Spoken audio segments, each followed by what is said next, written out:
Olá, futuros mestres e narradores de RPG, sejam bem-vindos ao Guia Definitivo para Mestres da sua primeira sessão até a campanha épica. Essa é a nossa promessa aqui desse bate-papo que nós temos, uma espécie de curso aí, mas na verdade nós estamos aqui também para aprender com vocês através dos comentários, tá bom? Aqui a grande ideia do nosso bate-papo é dividir opiniões, dividir experiências, principalmente para chegar a novos raciocínios, novos pensamentos. Nós já temos um vídeo aqui, um primeiro vídeo em que falamos basicamente uma noção rápida ali dos tipos de sistemas que existem. Foi o vídeo sobre fundamentos do RPG de mesa. Hoje o nosso grande tema é preparação e não estou sozinho para falar sobre isso, então Lúcio, seja muito bem-vindo. Vamos lá, mais uma daquelas regras ali, regras no caso, aprendizagens para vocês entenderem um pouco, lembrando que a gente não é o mestre da verdade aqui, então deixem, como o Roblitai falou, nos comentários a sua visão também. Lógico, aqui também é a nossa visão, né? Então também respeitem o que a gente acha que dá para fazer, os ensinamentos que a gente pode passar, mas lógico que você sempre pode encontrar cada vez mais mais insights, né? Mais sabedoria conforme você lê o comentário da galera e vê os próximos vídeos também. O melhor jeito de jogar RPG é o jeito que você se diverte, tá? Então, Isso. a gente dá dicas aqui, você filtra, separa o que dá pra separar, o que não der você descarta. Mas, antes, né, já deixa o like, se inscreva no canal e, claro, deixa o seu comentário aí pra gente debater mais sobre esse assunto, para enriquecer ainda mais o vídeo com outras opiniões. Como eu disse, o tema de hoje, né, do nosso segundo vídeo é preparação para mestrar, e a gente tem alguns tópicos interessantes ali, mas antes de chegar nesses tópicos, eu já queria te perguntar, Lúcio, você se prepara para mestrar ou você vai e vamos ver o que sai dali? Olha, já teve vários tipos, ok, Olitai? Já teve o... Bom, vamos fazer um RPG, gostei dele, vamos jogar amanhã. Vamos ler as regras ali durante a mesa, vamos fazer a ficha e no mesmo dia jogar. E já teve ali o que é mais ou menos a época de hoje em dia, que a gente remoe ali os pensamentos, guia roteiros e tal, e demora muito tempo e se prepara pouco a pouco para fazer a campanha, né? Então, passei pela fase de se preparar pouco, se preparar muito, se preparar parcialmente e se preparar meses para uma grande aventura. O que importa é, logicamente, dependendo da situação, né? Depende de quanto tempo você tem de mestragem, o que você quer fazer na sua mesa. Para uma primeira mesa, eu acho que aquele preparo básico é o necessário, né, Oblitai? Que ele leia os livros e tudo mais, mas sempre precisa se preparar pelo menos um pouquinho, né? Numa escala assim de 0 a 10, em que 0 é sentar na mesa e começar a jogar, e 10 é escrever cada cena detalhadamente que você pretende que aconteça, você colocaria hoje em dia, né, atualmente, o seu nível de preparação na onde, ele mais ou menos? Eu acho que assim, eu colocaria num 8, Oblitai, porque assim, eu acho que eu gasto mais tempo atualmente pensando em como vai ser o visual, né? Já que eu faço muito RPG streamado, tá, gente? Então a gente precisa se preocupar às vezes, depende, logicamente, da pessoa. A gente vai até dar um exemplo aqui de pessoas muito grandes que não precisam do Sim. visual, mas já que eu faço muito do visual, faço pixel art, agora tô fazendo animações de pixel art, então eu acho que eu demoro muito por causa disso, tá? Então eu diria que 8 em questão de preparação de roteiro, confecção de NPCs, de fichas de NPCs, da história e tudo mais, eu acho que é um 8 nessa sua escala aí. E também deixem na descrição, atualmente, como que vocês acham ali nessa escala que o Oblitai falou, entre sentar e jogar e passar cada detalhe de cenas no papel para você ter aquela grande preparo Batman de RPG. Botem aí como que vocês estão nessa escala atualmente. Eu acho que pela gente fazer streams e a maioria dos RPGs que a gente jogar ele ser de fato um RPG, né, para ser visto, para ser assistido, a gente não pode meio que se dar o luxo da preparação zero, né, de Exato. sentar e jogar. Então, meio que todo mundo acaba ficando numa linearidade ali, eu também me consideraria um 8. Eu já tive experiências em que, pô, vamos ver o que sai, a gente senta e joga. Já tive, né, preparações em que eu, pô, narrava detalhadamente. E a ideia desse episódio é justamente a gente contar, né, dividir essas experiências. Então, começando ali, E aí no tópico 1, né, que ele fala sobre conhecendo regras básicas e a importância disso para a narração e dos tipos de preparação, eu diria o seguinte, por exemplo, tem uma campanha no meu canal, que é o Ordem Paranormal Dama Negra, foi uma das primeiras campanhas grandes, assim, de Ordem Paranormal que eu fiz, para ser narrada no canal, para ser streamada, e aí ela foi um nível de preparação 10, assim. Eu, obviamente, não queria que ela fosse linear, então o que eu fiz? Eu escrevi a história em detalhes, assim, fiz uma linha do tempo que eu queria que acontecesse, e eu fiz um conceito de cenas modulares. Eu acho que é uma ideia interessante para passar para a galera. O que são cenas modulares? Eu escrevi as cenas detalhadamente, então eu tinha lá a descrição das coisas, eu tinha quais personagens estariam naquela cena, qual o objetivo deles naquele momento do jogo, e deixei as cenas lá. E elas eram modulares porque os jogadores eles poderiam decidir o que eles iriam fazer naquele dia, que o dia se resumia na sessão de RPG da ocasião. E aí eles falaram, pô, vamos... eu tinha uma divisão de tempo, era manhã, tarde e noite. E aí, deu muito trabalho para escrever, eu até, assim, exagerei um pouco, porque eu queria que as coisas acontecessem diferentes conforme o momento do dia que eles escolhessem. Se eles escolhessem aquela uma cena de manhã ou fizessem ela à noite, a cena não seria a mesma. Ela teria variações ali, ainda que leves, teria mudanças no comportamento das pessoas, do jeito que as coisas funcionavam. Então aí... Dê um exemplo, só pra galera ficar mais pegado. Tenta dar um exemplo, assim, de como que seria se eles fossem até um certo lugar à noite e de dia, só pra galera pegar legal. A primeira coisa mais óbvia é com relação ao cenário. Então, a Dama Negra ela acontecia num trem, e se eles fossem na parte do trem, do vagão do restaurante, por exemplo, durante a noite, eles teriam pessoas, um número maior de pessoas jantando. Se eles fossem de manhã, teria um número menor de NPCs tomando café da manhã. Então, se eles fossem buscar um NPC, isso de fato aconteceu, né? Eles estavam procurando lá um negociador da máfia. Eles foram de manhã no vagão à procura dele e ele não estava lá de manhã. Ele, por ser um bom vivan, ele é um cara noturno. Então, ele seria só encontrado, ele poderia só ser encontrado no período da noite e da madrugada. Mas tinham outros eventos engatilhados se eles fossem lá de manhã. Então, era uma grande teia de aranha, assim, com várias cenas, e eu puxava a cena de acordo com a escolha dos jogadores, mas era muito preparo, né? Então... deve ter dado um trabalho pra Nossa, organizar isso aí. era loucura isso daí. Mas na época dava porque eu só tinha aquele RPG, então deu pra eu focar só nele e fazer muita coisa ali. E eu já tenho outro RPG no canal também, que é a nossa campanha de Hogwarts RPG, em que houve sessões que eu só sentei e joguei. Porque para fazer a campanha, né, a gente desenha uma linha do que é o conceito da campanha inteira. Então, pô, a campanha começa nesse ponto e o ideal é que ela termine assim. E aí o que acontece no meio, ali no Hogwarts RPG, eu deixo os jogadores decidirem, entendeu? O importante é que eles tenham os objetivos deles e que eles façam as coisas que eles acharem necessárias para chegarem no objetivo que eles têm. Eu só reajo, né? É um outro jeito de jogar RPG que também é muito divertido. Tem sessões que vai dar muito certo, que isso vai ser genial, porque nem eu esperava. O mestre também se surpreende e fica muito interessante. E tem sessões que são meio tipo assim, não aconteceu nada demais, porque depende muito mais dos jogadores do que de mim. E aí, se às vezes as coisas não colaboram, acaba, né, ficando uma coisa morna. Então, tem dois jeitos de serem jogados e os dois são divertidos, né? Exatamente. Os dois são bem legais e dá pra fazer os dois em stream, né? Você que tá assistindo aí.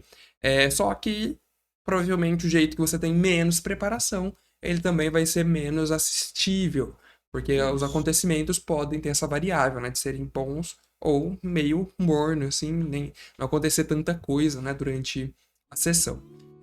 Eu acho até importante falar pra galera que, tipo assim, tem gente que pode estar assistindo esses vídeos e o plano é pra fazer a sua própria mesa ali com seus amigos em casa. E também tem aquelas pessoas que podem estar assistindo nosso vídeo e pensando, pô, eu quero streamar, eu quero gravar. Então eu acho que é importante sempre passar essa perspectiva pra vocês. No mundo digital que a gente tem hoje em dia, a qualquer momento você pode se distrair na câmera do seu celular, assistir um reel super rápido no Instagram. Você, quando pensa em fazer algo pra stream, stream, é necessário normalmente um preparo maior, principalmente para que você possa puxar aquele público para que eles não saiam do seu vídeo, para que eles vejam, né? Então tem esses dois lados, ok? Que é importante. Sempre se você pensa em fazer em stream, pensa em tentar se preparar um pouco mais, mesmo que você não use coisas para trazer imersão visual para as pessoas, que traga imersão pela sua fala, pelo que você descreve, como que você descreve o cenário, coisas do tipo. Tentem sempre se preparar, tá? De várias formas. Esse, inclusive, da preparação do cenário é um ótimo gancho para o nosso tópico aqui sobre a importância das regras para narrativa, né? E regras básicas. Vamos supor assim, Lúcio, num cenário em que a pessoa quer se preparar muito pouco, o que é essencial que ela se prepare para aquilo? Na minha opinião, são justamente as regras básicas do sistema que ela vai jogar. Eu acho que isso é meio que inerente do mestre, do narrador, saber, ter uma noção, pelo menos, de onde procurar, caso ele não saiba. Tipo assim, o jogador quer acertar. Qual que é a regra de acerto do ataque? Exato. Pelo menos que ele saiba aonde tá no livro, sabe? Eu acho que eu sei aqui. Aí ele pega rápido lá e olha para não travar muito a sessão. E também regras básicas de narrativa no sentido de, toda cena eu tenho que lembrar que eu tenho que narrar o que tá naquele ambiente, o que é aquele redor, que muitas vezes a gente esquece, né? Já aconteceu também, às vezes a campanha tá num fluxo muito grande, a galera entra num espaço novo e a coisa tá tão acelerada que você esquece de narrar aquele espaço novo, né? O que você acha para um cenário desse jeito? Então, eu acho que são as regras principais mesmo, que as pessoas têm que aprender. Um principal ali, o básico do livro, o cerne. Não precisa, ok? Eu já vi pessoas falarem isso, que você tem que ler o livro 2 vezes, ler o livro de 300 páginas para poder narrar uma campanha. Eu já ouvi uma pessoa falar isso. Jamais. Ler o livro 2 vezes, 300 páginas para narrar a sua primeira campanha, gente. Não. Eu já até fiz um vídeo também no meu canal onde eu falo assim, é necessário ler, e eu falo, eu já narrei RPG sem quase ter lido o livro, e lógico, teve uma experiência legal, mas não foi a melhor possível. Sim. Então, se dediquem a pelo menos olharem lá no índice. Todo livro vai ter um índice onde vai falar onde que cria ficha, onde que lê as regras básicas, sempre tem, da página tal até a página tal, e sempre se dediquem nas regras mais básicas para você poder entender qual é a mecânica de dados, os erros, os acertos, e conforme as sessões vão passando, vocês vão entendendo as regras adicionais, coisas novas que você não sabia, corrigindo suas falhas. Então existe gradativamente, você vai melhorando no RPG e pegando regras que você fazia errado e fazendo da forma correta, ok? E com a relação, principalmente da questão narrativa, é importante que você sempre pense nos 5 sentidos. Eu acho que eu gosto de escrever assim para as pessoas sobre Type, porque eu acho que sempre pensem. Os jogadores entraram na cena e eles interpretam um personagem, mas eles não conseguem ver, tecnicamente falando, né? Tipo, você não vai falar, você entrou dentro do restaurante. O jogador não sabe o que ele tá vendo, né? Você, como mestre, tem que descrever. Então, pense nos 5 sentidos. Nem sempre você vai precisar usar todos, mas pense. Você então vê no restaurante um pequeno balcão com 2 cadeiras altas e uma mesa ao canto com mais 4 cadeiras cada uma. Você sente o aroma de uma comida ali no local, eles devem estar fazendo alguma coisa. E aí você pode citar uma comida ou você pode pensar em uma coisa. Estão fazendo uma feijoada, pronto. Que aí você não precisa descrever se o cheiro é doce, se o cheiro é sal. Você fala, estão fazendo uma feijoada, estão fazendo um bolo, ou estão assando pão. E você vai pensando ali em cada coisa. Vocês ouvem uma pequena música de fundo, parece ter um rádio ligado. E você vai pensando nisso. Eu acho que é um básico que todo mundo, se todo mundo pensar nos 5 sentidos, consegue fazer uma descrição muito boa, tá? Sim, de fato. E a questão do livro, né, é aquela máxima de o índice é o melhor amigo do narrador. Então o sumário, galera, sempre vai salvar muito, tá? Sumário de... eu fico até com raiva quando a gente compra algum PDF e as editoras não fazem aquele sumário clicável, né? Cara, é muito... Você clica e vai... Eu fico pé da vida com isso. Mas é muito bom. E aí a gente entra na questão de flexibilidade e adaptação. Vamos supor, Lúcio, você tá lá narrando e tal, e aí surgiu uma dúvida da regra, será que isso aqui conta ou não conta pra regra? Você acha válido fazer a flexibilização, essa adaptação das regras para tipo, nessa cena aqui vale, pode usar e toca o barco, ou não, vamos parar a sessão, vamos lá olhar o livro e ver exatamente como que é. Então, lógico que depende da situação, mas na minha experiência, na maioria das vezes, eu favoreço o jogador. Então, tipo assim, se tem uma regrinha ali que ficou em dúvida entre vocês no meio da mesa, alguém usou alguma habilidade ou o inimigo usou uma habilidade, você ficou numa dúvida, eu normalmente faço o que os jogadores acharem melhor. E na maioria das vezes, o jogador, claro, que vão puxar pro que favorece melhor eles, tá? E eu, como mestre, sempre achei mais de boa. Deixem ali o jogador, fala assim, gente, o que vocês acham melhor? Vamos fazer assim? No final da mesa, depois que acabar, a gente olha, a gente vê a regra. E é muito legal quando depois da mesa você vai lá e olha e o jogador fala assim, nossa, se não fosse por essa eu teria me ferrado, olha, a gente usou errado. É muito bom quando isso acontece. Então, pelo menos pra mim, eu adoro a flexibilização, pra que você não perca muito tempo, pare, abra o livro ou coisa do tipo, ou manda pro próximo jogador ir agindo enquanto você vai lá dar uma folheada no livro. Mas eu odeio assim quando você para a narrativa completo, todo mundo para, vamos olhar o livro, e lá vai todo mundo correr pra olhar o livro É e passar um chato, né? tempão. E dá uma esfriada também na mesa do que tá É, acontecendo. como eu disse, depende da situação. Às vezes todo mundo vai preferir olhar, vão falar, não, não, não, vamos olhar, vamos olhar. E se você vê que os jogadores se empolgaram em ver, beleza, você segue com a empolgação deles, mas não fica parando a cada 5 segundos, sabe? O problema é principalmente isso, quando vocês ainda estão aprendendo o sistema e a cada 5 segundos vocês param pra abrir o Isso é livro. chato. Aí você deixou a narrativa de lado, né? Você deixou a narrativa do jogo de lado e se importou apenas com as regras. E aí você acaba perdendo ali a diversão, a imersão e coisas do tipo. Legal porque a questão de sempre favorecer o jogador eu também sou bem favorável, porque é o jeito que você arruma menos rolo ali na mesa. Por exemplo, às vezes pro narrador, tanto faz se ele usar aquele golpe com o bônus que ele acha que tem ou não. E pro jogador, Isso. muitas vezes, isso é importante. É importante de um modo que se você fala, não, não vamos usar assim não, o cara meio que guarda uma mágoa daquilo, sabe? E então, Exatamente. se não faz diferença pro contexto geral da mesa, eu falo, pô, toca o barco, sempre vou a Isso. favor do jogador, não ligo dos meus jogadores estarem roubados ali. Isso. E pensa se no final você descobre que você cometeu um erro. Você acaba Isso penalizando o é. jogador, depois você descobre que ele estava fazendo certo.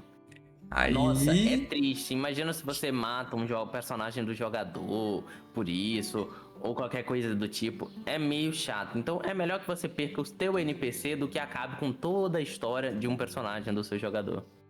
Um erro, inclusive, que aconteceu ali na nossa mesa de ordem que nós jogamos num domingo aí, que a gente fez o Terminal do Fim, que Sim. foi a missão do Sobrevivendo ao Horror, né, a segunda missão do suplemento de ordem. Nós fizemos lá uma hora o teste dos eventos de perseguição. E aí eu Isso. cometi o erro, né? Eu fiz a galera rodar o evento que não era pra rodar, que deu um número errado, deu um número diferente, alguma coisa assim. Falei, pô, não, beleza, já foi, a gente toca assim, o próximo turno a gente arruma e deixa sem nenhum Exatamente. evento, deixa acontecer. Então é importante ter esse jogo de cintura, né? Coisa do tipo. Isso. Agora, e com a questão, incluindo essa mudança de regras e regras narrativas, eu acho que dá para fazer um gancho muito legal com o nosso episódio passado, porque a questão de flexibilização de regras ela é muito mais fácil e propícia nos sistemas narrativistas, que nós Isso. comentamos lá do episódio passado, do que nos sistemas de dados, né, o famoso D20. Lá, de Uhum. fato, tem uma métrica muito específica para o que tem que acontecer nos eventos. O narrativista, eu acho que ele já permite isso mais de boa, ele é bem mais maleável para você ir levando na adaptação, flexibilizando e até fazendo mudança no core do sistema mesmo. É bem mais tranquilo, né? Não, demais, demais. Porque assim, todos esses RPGs mais gameistas, dados e tudo mais, você tem aquela parte tipo assim, pô, quero derrubar. Eu dei até esse exemplo no vídeo passado, mas você fazendo de uma forma bem rápida, quero derrubar o oponente. Pô, tem toda uma regra pra derrubar um oponente. Pra você poder derrubar ele, você tem que ter uma habilidade pra isso. Nos narrativistas, na maioria das vezes, o mestre vai falar: vai, derruba, vai ser legal pra cena, não tem problema. Eu vou dar até uma penalidade aqui pro inimigo. Ah, mas mestre, eu não dei nenhuma habilidade pra dar penalidade. A narrativa ficou legal, eu gostei Isso da que atuação, importa. gostei de como você falou, e importa. Então, exatamente, a Né? narrativa importa. Então, vai, fica muito bom. E para fechar esse tópico aí, né, das regras de preparação, eu até estava lembrando aqui, existem coisas que nascem de quando você não se prepara para o RPG que realmente podem ser muito interessantes. A própria campanha lá do Hogwarts RPG que eu comentei, Ela volta ano que vem, inclusive, a gente vai terminar ela no ano que vem. E o grande, assim, o grande objetivo da campanha, né, os grandes vilões e coisas do tipo, eles nasceram ali do momento, sabe? De quando eu não tinha me preparado. E as coisas foram evoluindo, foram acontecendo, e vem assim. E é muito legal quando você deixa também a sua criatividade abrir espaço para isso e Uhum. liderar a situação, né? Tomar conta à É. frente da situação fazendo a mesa. Isso seria a flexibilidade narrativa, né? A gente falou Total. sobre flexibilidade de regras, mas também pensa em flexibilidade narrativa. Eu tenho um grande RPG, um RPG longo, que foi um RPG de Final Fantasy que eu fiz, teve 32 sessões. E no final das contas, a gente, tipo, terminou o boss final, foi até fácil, porque os jogadores criaram um novo boss. Tipo, os jogadores acabaram destruindo a vida de um personagem que se tornou um novo boss. Então, tipo Bem, assim, o grande inimigo do RPG, no final das contas, que eu tinha escrito, né, pra ser o grande inimigo do RPG, não era mais o grande inimigo, virou outra pessoa no lugar. Então, isso, às vezes, é a flexibilidade da mesa. Você percebeu que os jogadores estão achando este personagem mais inimigo e eles odeiam mais do que o que você tinha criado pra ser o boss? Começa a dar uma importância pra esse sim, personagem. Faça ele aparecer mais. Ou se for um amigo, por exemplo, algum personagem que você colocou ali só pra fazer amizade com o grupo, porque quem decide, isso aqui é legal, quem decide se um NPC vai ser importante ou não é os jogadores. exato. Porque se você colocou um NPC ser super importante e ninguém foi de cara com ele, Não vai ser importa. difícil Não você vai colocar. colar, né? Exatamente, não. A flexibilização, não só de regras pro momento que você achar adequado, mas as flexibilizações narrativas. Isso é muito legal, né? E aí, uma coisa interessante também que vale pontuar aqui é justamente a questão de você ter uma campanha longa, você ter momentos de não preparo. Então é interessante talvez até mesclar os dois, né? Nós ainda Isso. vamos falar aqui em outros módulos, né? Não hoje, sobre a campanha sandbox, a campanha linear, como você pode Isso. estruturar suas campanhas de RPG, vai ser um papo futuro. Mas eu acho que o mais importante é que numa campanha seja longa ali, com mais de 30 episódios, você ter espaços de flexibilidade narrativa, deixando um episódio, pô, hoje vai acontecer isso aí, eu vou deixar rolar. Vamos ver o que os jogadores vão fazer. Às vezes é um dia.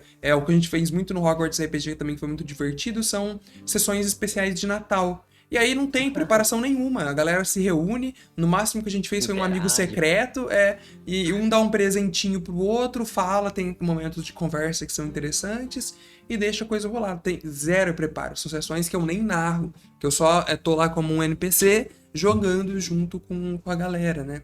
Então é importante, obviamente, ter momentos da campanha que você vai super fazer um preparo, porque é um momento crucial ali, chave de virada da campanha, momento narrativo. Então é uma coisa importante de se levar em consideração na hora de montar a sua campanha. É bastante, a galera ficou popular, principalmente pelo Ordem Paranormal, né? É chamado como o episódio de praia, né? O episódio de O interagir, de praia, falar, dos jogadores conversarem sobre o background do personagem, as histórias que sim. eles criaram do personagem, falar um pouquinho sobre as aventuras e, bom, interagir com esse mundo que você cria, independente de como seja esse cenário. Então, E, muito e, bom. e só pra fechar, teve no próprio Avatar Legends. Aquele momento da Sim, sessão que vocês saem da prisão e vão pra casa da Kalila, eu não tinha nada preparado pra acontecer na casa dela. Eu tinha só o Panuk, que era um personagem importante que eu chamei o Sérgio pra interpretar. Falei, pô, vamos deixar rolar, ver o que acontece. Eu sabia que ia dar uma treta, porque com essa foi ideia legal. ali da irmã dela. Falei, cara, não vou, assim, não tem nada pra acontecer ali. Quem vai ditar o que vai acontecer são os jogadores. E foi um momento super divertido ali, um momento praia, né? Uma sessão praia Exatamente. que rolou. Muito bom. E aí, eu vou te fazer a mesma pergunta agora pro nosso segundo tópico. Até vou voltar aqui, que é com relação às ferramentas essenciais. Vamos supor, vai sentar pra narrar ali uma sessão de RPG. O que é fundamental que você, sendo presencial ou online, você não abandona de jeito nenhum? Ó, vamos lá, presencial online, ó. É super importante que você tenha, é claro, lógico, depende do sistema, mas eu, por exemplo, acho que eu não joguei nenhum sistema sem dados. Nenhum sistema que não tenha dados Difícil. ali pra você jogar. Então, Seja usando, tipo assim, eu não tinha dados físicos, por exemplo, na época que eu jogava físico com o meu pessoal. Então eu entrava aqui no meu celular, ia na Play Store e pesquisava um aplicativo de dados, onde você vai jogar os seus dados. Se você vai jogar online, descubra alguma plataforma, Discord, usando mods, ou qualquer outra Até o Google. No plataforma. Google, se Até você o coloca Google lá, o você pode Google jogar rola o dados. dado pra você. Exatamente, se você digitar no Google, ele tira os dados. Então, tipo assim, sempre tenha dados em mão e, uma coisa que é inevitável, algo para anotar as coisas, né? Seja papel físico, seja bloco de notas. E pra mim, uma coisa que nunca pode faltar, que é essencial em tudo, é uma regata. Verdade, a gente tem um meme interno que regata é obrigatório nos É, regata eventos do mesmo. Lúcio. Cara, o né, eu acho assim, o básico de tudo. Primeira coisa, uma grande garrafa d'água, tá? Você não pode faltar. Tem uma garrafa, essa garrafa aqui é de 2 litros de água, tá? Eu não jogo RPG sem ela de jeito nenhum. E também um caderno de anotações. Eu tenho um caderno aqui que ele é só para fazer anotação de RPG, justamente De RPG. porque o narrador. E eu me arrependi muito, eu aprendi isso aqui com duras penas, tá, galera? Pode ser uma coisa simples, mas, por exemplo, nas campanhas às vezes existem momentos, existem atitudes que os jogadores tomam, posicionamentos, que você fala assim, putz, esse posicionamento é legal e vai se encaixar lá na frente com uma coisa que vai acontecer, que eu posso utilizar para relembrar o jogador. Pô, naquela hora você tomou aquele posicionamento lá e agora tá acontecendo isso. E aí, se você não anota achando que você vai lembrar porque o momento foi legal, Isso. galera, você não vai lembrar. Eu sinto muito te dizer, tá? Pode ser épico o momento, mas dificilmente você vai se lembrar. Então eu passei a anotar essas coisas, assim, as minhas anotações da campanha, elas são tipo isso, o jogador falou tal coisa em tal momento, nesse contexto. E é interessante pra gente acabar utilizando depois, então fazer anotações também é muito importante. Outra coisa que eu não abandono de jeito nenhum, que eu acho muito legal ter, é trilha sonora, cara. Pra mim, É. seja presencial ou online, o narrador. Cara, uma trilha sonora, galera, faz muita diferença. Às vezes parece que não, né? Porque a gente tá narrando, o narrador, como ele sempre é o que mais fala na sessão. Então, você tá muito imerso ali no que tá acontecendo, você tá puxando, sempre lembrando das informações e coisas do tipo. Para os jogadores que estão escutando a sua narração, ter uma trilha sonora ali de fundo, cara, faz muita diferença. É tipo assim, a cereja do bolo pra imersão acontecer em tudo que você tá narrando, sabe? Então, não abandono de jeito nenhum minha trilha sonora. Isso, e trilha sonora até depende da pessoa, tá? Eu já conheci gente que só gosta de trilha sonora em combate. Já vi pessoas que não gostam de usar a trilha sonora em RPG quando é tipo, por exemplo, um rock, uma coisa do tipo, a galera gosta mais de uma musiquinha simples, algo só de Sim, fundo pra compor ali a cena, pra não ficar um vazio, principalmente em momentos de transição, na hora que o mestre tá falando alguma coisa, ele para pra dar oportunidade pros jogadores falarem e tal. Então vai de vocês, gente, eu já usei, ó. Já usei música de YouTube, já usei música cantada, já usei um RPG meu que era de super-herói, então era uma música torando no inglês. E eu deixava os jogadores escolherem músicas pra eles, então torando os música rockzão, a tema. galera gritando. Música tema de super-herói, né? A galera pegava. E já criei minhas próprias músicas, já usei música em formato beat, né? Antiguinha, já usei música criada por amigos e companheiros apoiadores como Média da NX, que tá sempre com a Grande gente média. trazendo música. Então, tipo assim, tentem de qualquer forma, tá? Vocês vão brincando, descobrindo. E se é pro online, né? Se é pra vocês fazerem conteúdo pro YouTube, sempre busquem ali músicas sem copyright, principalmente. Então, fiquem ligadinhos. Tem sempre gente falando sobre músicas sem copyright por aí. Isso é interessante. Tem mestres provavelmente assistindo aí que pensa, pô, tô preparando minha primeira campanha pra mestrar online e tal. E eu vou pôr no YouTube, mas meu canal não é nem monetizado. Por que escolher playlists aí que sejam sem direitos autorais? Porque e se um dia seu canal for monetizado e Uhum. você não vai poder monetizar aqueles vídeos, entendeu? Eu me arrependi muito Isso. disso já, sofri também a É, duras penas. e também tem, às vezes, alguém que pode pedir pra tu tirar o conteúdo do ar, mesmo sem ser não É, ser monetizado. Muitas vezes você toma, tipo, restrição, tipo, não pode no Brasil. Aí meio que, exato. tipo assim, pô, não valeu muito a pena. Às vezes você até grava pros seus jogadores mesmo assistirem a sessão. E eu Sim, comecei no YouTube porque eu queria gravar eu a também. coisa pros meus jogadores. Então, tipo assim, É. eu gravava as sessões pra eles poderem assistir depois. Só que aí eu tomava um bloco de não pode no Brasil e, pô, perdeu uma sessão, é isso. E, claro, a gente vai ter um módulo aqui também só para falar sobre sistemas digitais que você pode utilizar, e a gente vai falar mais detalhadamente sobre Foundry, etc. Mas eu acho que o melhor mecanismo online para você começar narrando é o próprio Discord, né? Que Isso. ele permite ali com uma grande facilidade as pessoas entrarem online para se comunicar. Ele permite você colocar um botzinho ali para rolar dado. O Discord ele tem bot até de gravação. Você já pode gravar ali sua sessão no próprio Discord Já usei, já e usei. já vai estar salvo no seu computador. Então tem várias suposições legais para você começar. O Discord é com certeza ali uma das melhores opções para se levar em consideração, uma das melhores ferramentas. E aí, outros nós vamos falar, né, sobre o próprio Foundry, como eu comentei, que hoje talvez seja uma das mais completas, tem o Roll20, que é bem interessante, eu já usei muita coisa lá no Roll20 também. É o próprio Miro. O Miro, exato, verdade. O Miro é o nosso melhor amigo aqui. Quantas sessões eu não narrei no Miro? A Igreja Silenciosa foi inteira narrada no Miro, Cara. na primeira temporada ali, então funciona É muito uma bem. plataforma leve, não quebra Super muita leve. cabeça, não quebra a cabeça pra você aprender. Super leve. Então, É só tipo você, assim, você controla tudo pelo muito fácil. mouse, né? De tipo, de colocar alguma coisa e É, arrastar, você não precisa ficar editando configuração, tudo por lá. Bem isso tranquilo mesmo. mesmo.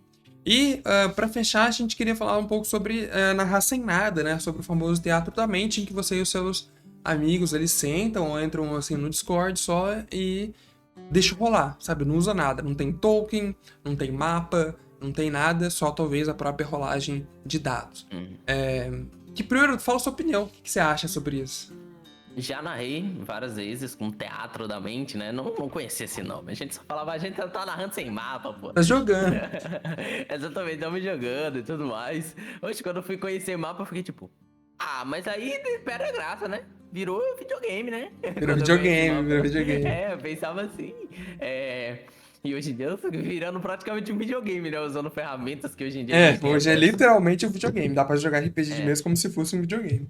Exatamente, pô, até falei nesses dias, a galera que chega nos meus vídeos e fala assim, pô, onde eu baixo esse jogo? É, Então, me desculpe, meu amigo, nós não baixa não, mas... Mas assim, exatamente. teatro da mente eu acho super importante. Pra mim, eu acho que ele dá muito certo se você vai fazer online com câmera aberta, tá, gente? Porque eu acho que sem Sim. câmera você perde muito da expressividade, da expressão que você pode fazer, do gestuário que você pode fazer, né? Então, tipo assim, você jogar sem nada ali com relação a mapas, imagens de personagem. Cada um Nada. descreve o seu personagem, cada um descreve a sua ação, o mestre normalmente vai descrever o local que vocês estão. E eu adoro, principalmente eu adoro quando você tá num espaço físico até com as pessoas, porque você consegue girar assim e falar pra galera, um espaço mais ou menos desse tamanho aqui. Mais ou menos desse tamanho aqui, vocês estão Não numa precisa dar casinha assim, grandes tem uma referências, janelinha né? assim. Você consegue dar a referência pra galera dessa forma, que fica até mais fácil. Pra que você que é iniciante, é a melhor forma de agir e pensar nos 5 sentidos, que eu já falei antes aqui, Sim. mas reitero, os 5 sentidos é a melhor chave. Eu adoro deixar anotado assim, os 5 sentidos, só pra me lembrar de usar, porque ajuda bastante. Legal. Eu acho que. Eu, assim, acho muito bom você narrar com o teatro da mente quando é uma cena de roleplay.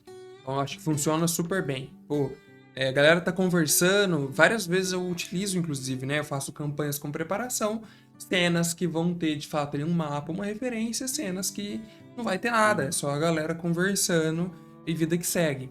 Eu vejo um problema no teatro da mente na hora do combate, Isso porque é o aí a alcance. coisa aperta. Dificilmente todos os jogadores eles vão ter a mesma noção de espaço, do que tá rolando no combate, quem que tá perto, quem que tá longe. Porque às vezes o jogador ele tá preocupado ali com a ficha dele, o que, que ele vai usar, e ele acaba não escutando o que o amigo fala no turno. Na hora que chega ele jogar, ele não sabe, pô, o amigo dele já tá na frente do bicho. Aí ele vai pra lá, entendeu? Então, Ele joga um ataque em área e, pô, nossa, mas ele tá lá. E você, tipo, exato. não. Vira, É uma vira coisa que, tipo bagunça. assim, o problema, um dos grandes problemas do teatro da mente é o posicionamento, como você falou. É tipo assim, pô, se você tá jogando um sistema que é muito gameista, um D&D, as coisas do tipo, saibam que a distância é super importante. Se você tá a 9 metros, 7 metros, imagina você como mestre ficar toda hora falando. E eu já joguei RPGs em que eu tava toda hora falava assim: não, você tá a 9 metros dele, aí o outro você tá a 12, você tá a 20 metros de distância. Sempre acontece isso, e isso dá um trabalho.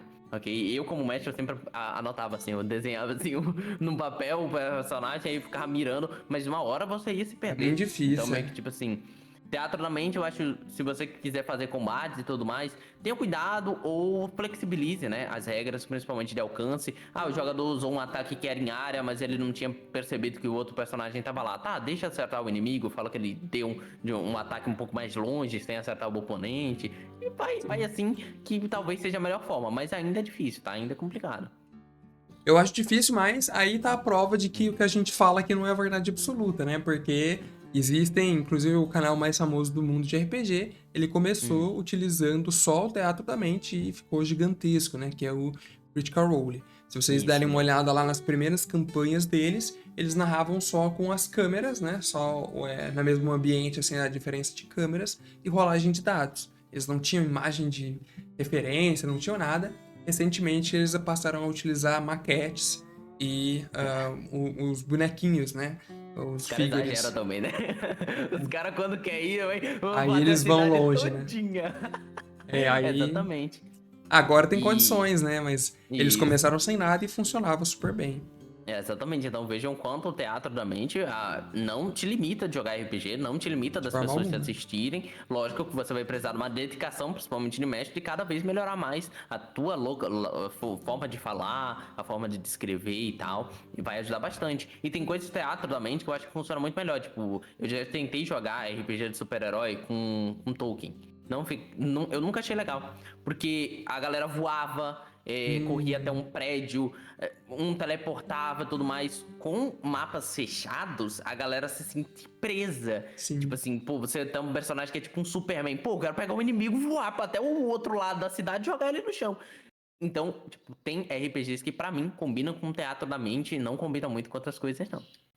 Vai muito do que a gente falou também no episódio anterior com relação a perfil de jogadores e o estilo da campanha que Exatamente. você quer. Então, depende, você tem que analisar essas duas coisas. Tem jogadores que se adaptam bem com o teatro da mente. Tem jogadores, cara, que não tem jeito. Eu já testei também isso na prática. A galera que não tem a noção ali de espaço, de posicionamento, não adianta você forçar.